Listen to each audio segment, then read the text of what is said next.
তোমরা কি ভাবছো আমি এতটাই সৌভাগ্যবতী যে একগুচ্ছ পদ্ম আমার হাতে? আরে তা না, মোটেও তা না। আসলে পদ্মের গুচ্ছগুলো আমার জন্য নয়, এগুলো সুভদ্রা, বলরাম এবং জগন্নাথের উদ্দেশ্যে আনা হয়েছে। তাই আমি ওগুলো হাতে নিয়ে নিজেকে ভাগ্যবান মনে করছি যে আমি পদ্ম ফুলগুলো তাদের চরণে অর্পণ করব। জগন্নাথ দেবের এই মাসির বাড়িতে বেড়ানোটা আমি তো আর প্রতিটা দিনের সব সময়ের মুহূর্তগুলো ক্যামেরাবন্দি করতে পারিনি।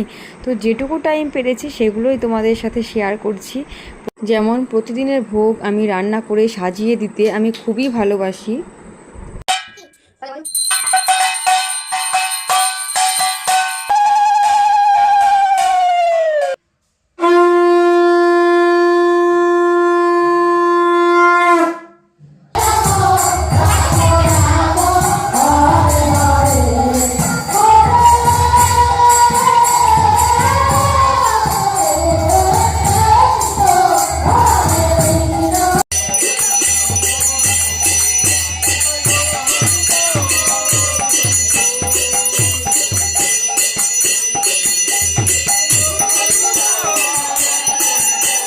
প্রতিদিনের এই সন্ধ্যা আরতির নাচ, গান, প্রসাদ বিতরণ, এগুলোর জন্য আবার একটা বছরের অপেক্ষা।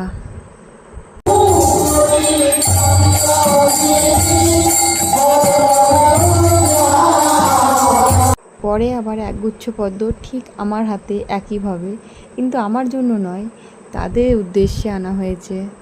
তাদের জন্য মালা গাঁথা হয়েছে, শুধু পদ্মের মালা দেওয়া